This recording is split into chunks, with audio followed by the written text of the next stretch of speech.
अस्सलाम वालेकुम। मैं डॉक्टर माभिषेक शेख होमियोपैथ क्लिनिक से आप सबको खुश आमदीद। आज जिस टॉपिक की इंफॉर्मेशन के साथ आए उसमें होम्योपैथी के जो रेमेडी की हम बात करेंगे उसका नेम है मर्क साल। मर्क साल एक ऐसी मेडिसिन है कि अगर इसमें पेशेंट को मुंह से बहुत ज्यादा स्पाइट का आना, थूक का आना, मिकस मेम्ब्रेन का वीक हो जाना, डिसेंट्री की अलामत हो जाना, वो इस वीडियो की इंफॉर्मेशन में हम जानेंगे कि अगर कोई भी पेशेंट आपके पास आएगा और इन अलामत के साथ आएगा तो हम इसको कैसे यूज कर सकते हैं।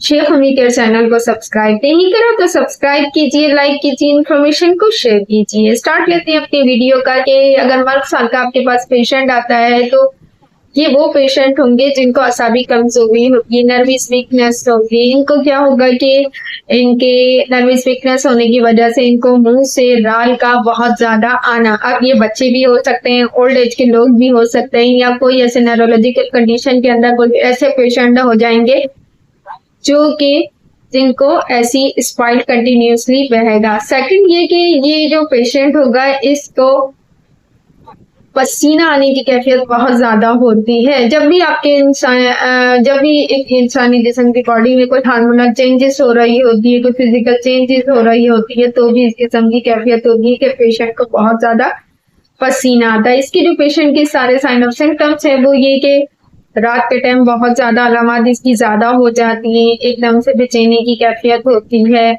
कुछ लोग आपने ऐसे देखे होंगे जिनको असाबी कमजोरी होती है तो उनको थूक आता है, वो बैठे हुए होते हैं तो इनको गलों के अंदर स्वेलिंग भी आ सकती है, इनके मुंह से स्मेल भी आ सकती है और पसीना आने की भी कैफियत होती है, एकदम से लो भी हो सकता है बीपी। अब ओल्ड एज के लोगों की अगर हम बात करते हैं तो लो भी हो सकता है, हाई भी हो सकता है, क्योंकि ऐसे पेशेंट कुछ ना कुछ क्रॉनिक में केसेस में या क्रॉनिक डिजीज के अंदर इन्वॉल्व होते हैं। इसकी जो पेशेंट है उसको फीवर होने की भी कैफियत हो सकती है, वीकनेस भी होगी, एक्टिव माइंड नहीं होगा और इसको गलों की सूजन बहुत ज्यादा होगी, तमाम जितने भी इसके ग्लैंड है वो सूज भी सकते हैं।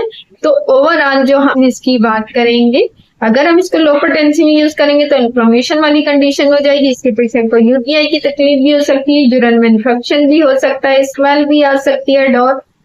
अब हमने ये देखना है कि पेशेंट अगर हमारे पास कोई भी आ रहा है तो उसकी एज कितनी है, उसको कॉन्स्टिट्यूशन कैसा है, उसके सिम्टम्स कौन से आ रहे हैं, और अगर उसको ये स्पाइट आ रहा है तो अक्सर होता है आपने ये देखा होगा कि छोटे बच्चे होते हैं तो छोटे बच्चों को भी मुस्तकिल मुंह से एक राल बहने की कैफियत कंटिन्यूसली होती है या वो सो रहे होते हैं। ये तो देखिए डिफ्रेंशिएट हमने ये देखना है कि इसके प्लस और सिम्टम्स क्या आ रहा है, क्योंकि मर्क साल जो है मदरी से है और इसको हमें बहुत एहतियात से यूज करना है। अगर छोटी पोटेंसी में हम यूज करते हैं तो ये की कंडीशन करेगा, इसको हाई पोटेंसी में हम यूज करते हैं तो वो माइंड सिम्टम्स पे हम यूज करेंगे।